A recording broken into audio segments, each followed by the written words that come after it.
Reflexão: o Tratado Expositivo sobre a Alma. Nota: Dom Colibri. A interpretação deste texto, gravação do exegese sobre a alma, deve ser entendido o termo feminino, mulher ou ela, se referindo à alma humana, enfrascada na humanidade, individualizada enquanto ser humano e não ao gênero feminino, a mulher. Assim, prostituição se refere aos pecados da alma ao envolver-se com as coisas nefastas do mundo que pervertem a alma virgem do homem, afastando-o dos desígnios e planos divinos. Da mesma forma, entenda como pecados o estado de inconsciência de atos e pensamentos ou a prática da perversidade movido pelo desejo ou vontade deliberada. Fim de nota. A exegese sobre a alma. Os sábios de outrora deram à alma um nome feminino. Na verdade, ela também é feminina em sua natureza. Ela ainda tem seu ventre. Enquanto ela estava sozinha com o pai, ela era virgem em forma andrógina.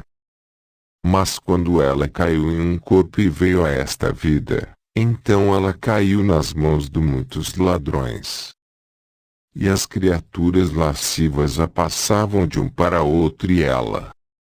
Alguns fizeram uso dela à força, enquanto outros o fizeram seduzindo-a com um presente. Em suma, eles a contaminaram, e ela a sua virgindade. E em seu corpo ela se prostituía e se entregava a todos, considerando cada um que ela estava prestes a abraçar como seu marido. Quando ela se entregou a adúlteros devassos infiéis, para que eles pudessem fazer uso dela, então ela suspirou profundamente e se arrependeu. Mas mesmo quando ela desvia o rosto daqueles adúlteros, ela corre para os outros e eles a obrigam a viver com eles e a servi-los em sua cama, como se fossem seus senhores. Por vergonha, ela já não se atreve a deixá-los, enquanto eles a enganam por muito tempo, fingindo ser maridos fiéis, verdadeiros, como se a respeitassem muito. E depois de tudo isso eles a abandonam e vão embora.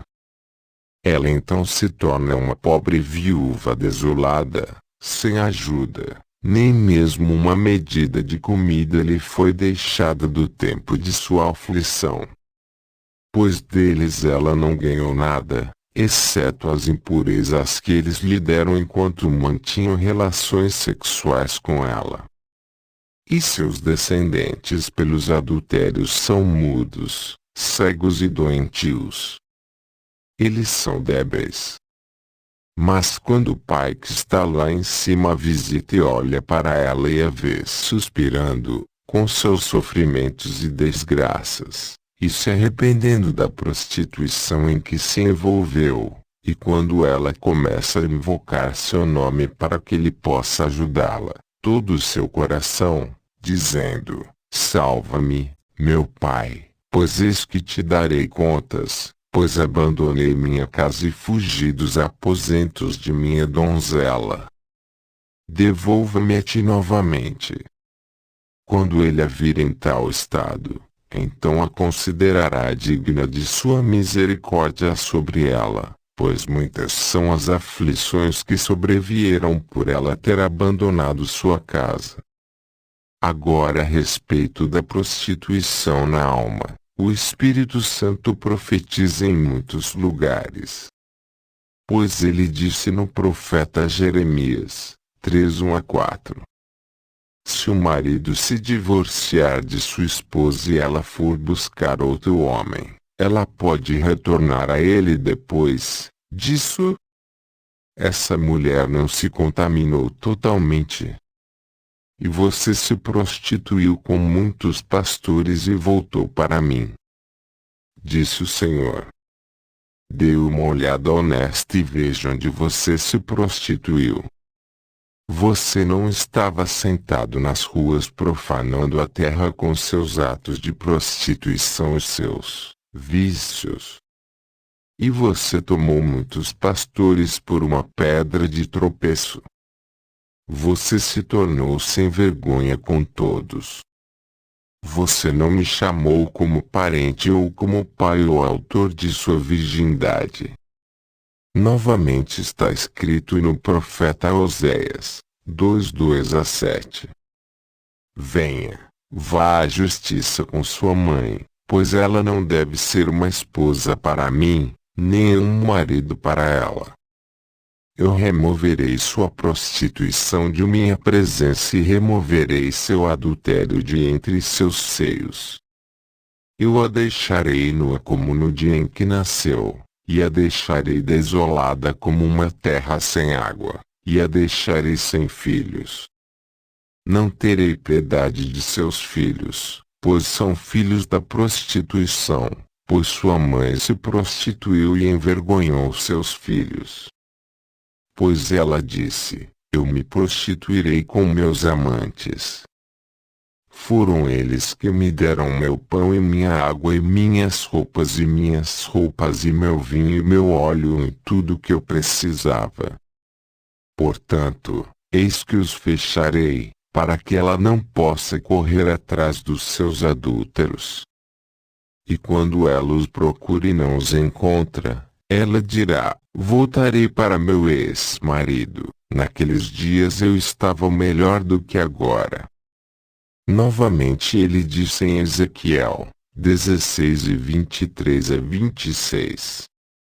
Aconteceu depois de muita depravação, disse o Senhor, você construiu um bordel e fez um belo lugar nas ruas.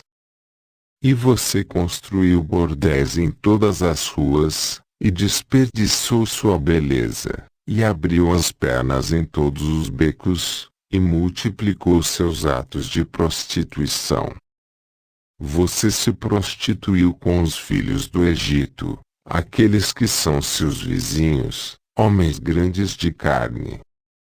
Mas o que significam os filhos do Egito, homens grandes de carne, senão o domínio da carne e o reino perceptivo e os negócios da terra, pelos quais a alma se contaminou aqui, recebendo deles o pão, também, como vinho, óleo, roupas e outras bobagens externas que secam o corpo, as coisas que ela acha que precisa.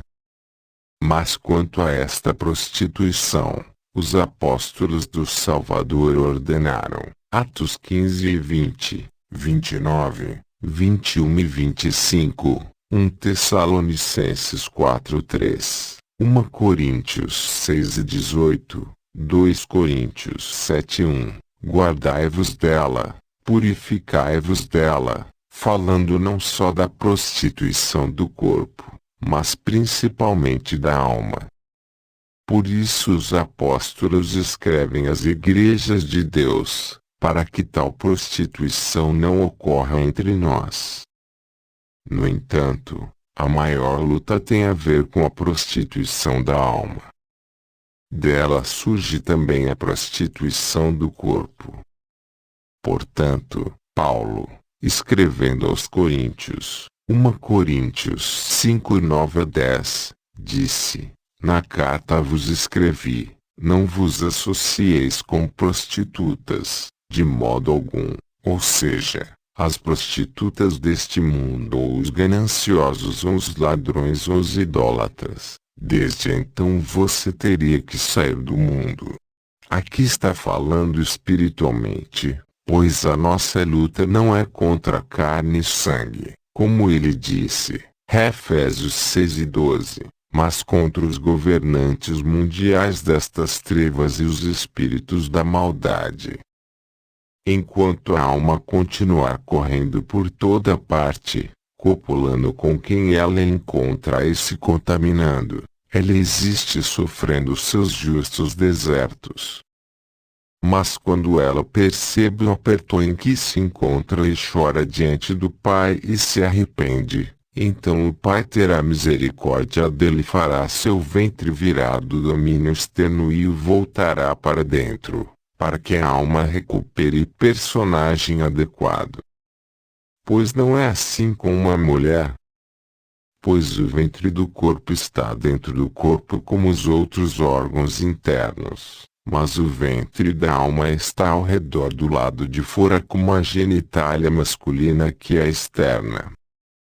Assim, quando o ventre da alma, por vontade do Pai, se volta para dentro, ela é batizada e imediatamente purificada da poluição externa que foi pressionada sobre ela, assim como as roupas, quando sujas, são colocadas na água e viradas até que a sujeira seja removida e eles fiquem limpos. E assim a limpeza da alma é recuperar a novidade de sua natureza anterior e voltar novamente. Esse é o batismo dela.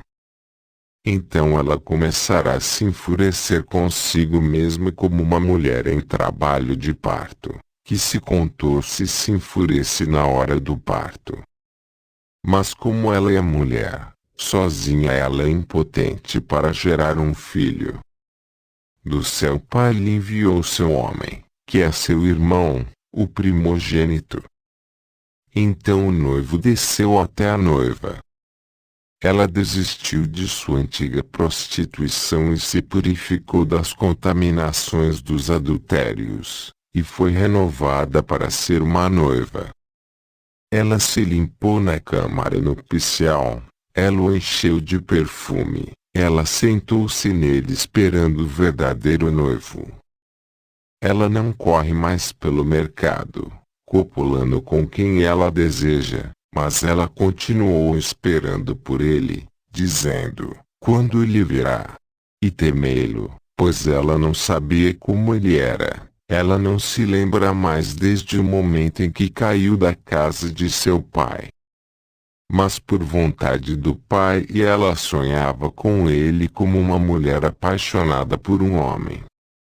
Mas então o noivo, de acordo com a vontade do Pai, desceu até lá no quarto nupcial, que foi preparado.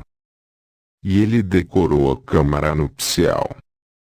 Pois, como esse casamento não é como o casamento carnal, aqueles que devem ter relações entre si ficarão satisfeitos com essa relação. E como se fosse um fardo, eles deixam para trás o aborrecimento do desejo físico e desviam o rosto um do outro. Mas esse casamento. Mas uma vez que eles se unem, eles se tornam uma única vida. Por isso o profeta disse, Gênesis 2:24, sobre o primeiro homem e a primeira mulher, eles se tornarão uma só carne. Pois eles foram originalmente unidos um ao outro quando estavam com o pai antes que a mulher desviasse o homem, que é seu irmão. Este casamento os uniu novamente e a alma se uniu ao seu verdadeiro amor, seu verdadeiro mestre, como está escrito. Conforme Gênesis 3:16, 1 Coríntios 11:1, Efésios 5:23, pois o Senhor da mulher é seu marido. Então, gradualmente, ela o reconheceu e se alegrou mais uma vez, chorando diante dele ao se lembrar da desgraça de sua antiga viuvez. E ela se enfeitava ainda mais para que ele ficasse satisfeito em ficar com ela. E o profeta disse nos Salmos 45:10-11, ouve, minha filha, e vê e inclina o teu ouvido e esquece-te do teu povo e da casa de teu pai, porque o rei desejou a tua formosura, pois ele é o teu Senhor. Pois ele exige que ela desvie o rosto de seu povo e da multidão de seus adúlteros, no meio de quem ela já esteve, para se dedicar apenas ao seu rei, seu verdadeiro Senhor, e esquecer a casa do pai terreno, com quem as coisas correu mal para ela, mas lembrar-se do Pai que está no céu. Assim também foi dito, Gênesis 12:1, Abraão, sai da tua terra e dos teus parentes e da casa de teu pai. Assim, quando a alma se adornou novamente em sua beleza, desfrutou de sua amada, e ele também a amou.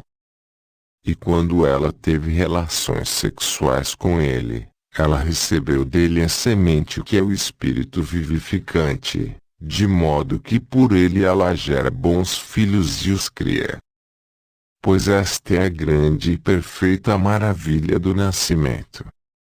E assim este casamento é aperfeiçoado pela vontade do Pai. Agora convém que a alma se regenere e volte a ser como era antes. A alma então se move por sua própria vontade. E ela recebeu a natureza divina do Pai para seu rejuvenescimento, para que ela pudesse ser restaurada ao lugar onde originalmente estava. Esta é a ressurreição que vem dos mortos.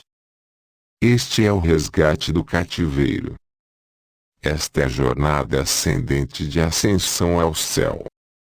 Este é o caminho da ascensão ao Pai. Portanto, o profeta disse, Salmos 103, 1-5, louva ao Senhor, ó minha alma, e tudo o que há em mim, louve o seu santo nome. Te coroou de misericórdia, que satisfaz com coisas boas a tua ânsia. A tua juventude será renovada como a da águia. Então, quando ela voltar a ser jovem, ela subirá, louvando o Pai e seu irmão, por quem ela foi resgatada. Assim é nascendo de novo que a alma será salva. E isso não se deve a frases rotineiras ou habilidades profissionais ou ao aprendizado de livros. Pelo contrário, é a graça é o dom pois tal é esta coisa celestial.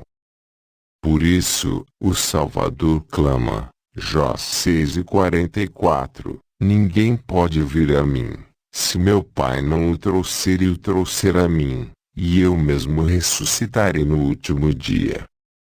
Portanto, é apropriado orar ao Pai e invocá-lo com toda a nossa alma, não externamente com os lábios, mas com o Espírito, que é interno, que saiu das profundezas, suspirando, arrependendo-se da vida que vivemos, confessar nossos pecados, percebendo o engano vazio em que estávamos e o zelo vazio, chorando sobre como estávamos na escuridão e na onda, lamentando por nós mesmos, para que tenha piedade de nós, nos odiando por como somos agora.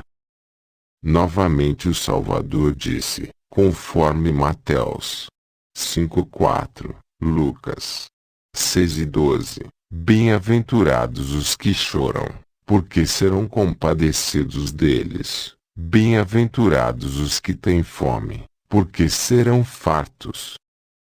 Novamente ele disse, conforme Lucas 14:26, se alguém não odeia sua alma, não pode me seguir. Pois o princípio da salvação é o arrependimento. Portanto, conforme Atos 13:24, antes do aparecimento de Cristo veio João, pregando o batismo de arrependimento. E o arrependimento ocorre na angústia e na dor. Mas o Pai é bom e ama a humanidade, e ouve a alma que o invoca e lhe envia a luz da salvação. Por isso, ele disse através do Espírito ao profeta, conforme 1 Coríntios 8:3, diga aos filhos do meu povo, se os seus pecados se estendem da terra até o céu, e se eles se tornam vermelhos como escarlate ou mais pretos que pano de saco, e se você voltar para mim com toda a sua alma e me disser meu Pai, eu te atenderei como um povo santo. Novamente outro lugar, Isaías 30:15, assim diz o Senhor, o Santo de Israel, se você devolver um suspiro, então você será salvo e saberá onde você estava quando você confiou no que está vazio. Novamente ele disse em outro lugar, Isaías 30, 19-20, Jerusalém chorou muito, dizendo, tem piedade de mim. Ele se compadecerá da voz do teu pranto e, vendo, te atendeu. E o Senhor te dará pão de aflição e água de opressão. De agora em diante, aqueles que enganam não se aproximarão de você. Vede aqueles que vos enganam. Portanto, convém rezar a Deus noite e dia, estendendo-lhe as mãos como quem navega no meio do mar. Rezam a Deus com todo o coração, sem hipocrisia.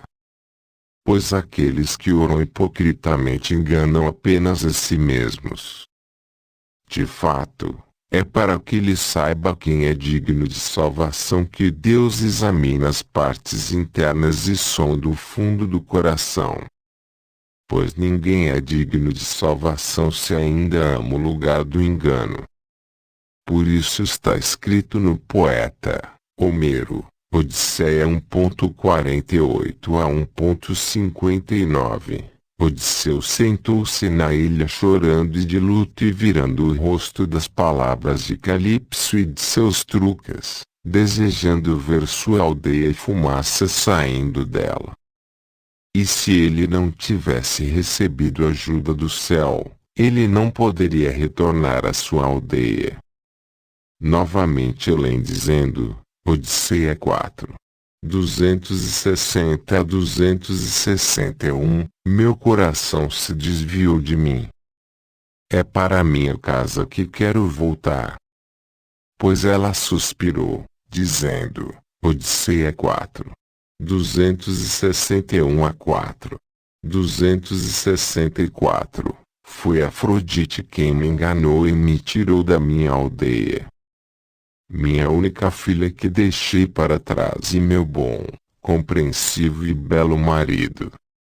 Pois quando a alma deixa seu marido perfeito por causa da traição de Afrodite, que existe aqui no ato de gerar, então ela sofrerá danos.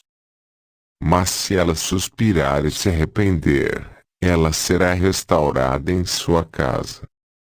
Certamente Israel não teria sido visitado em primeiro lugar, para ser tirado da terra do Egito, da casa da servidão, se não tivesse suspirado a Deus e chorado pela opressão de seus trabalhos.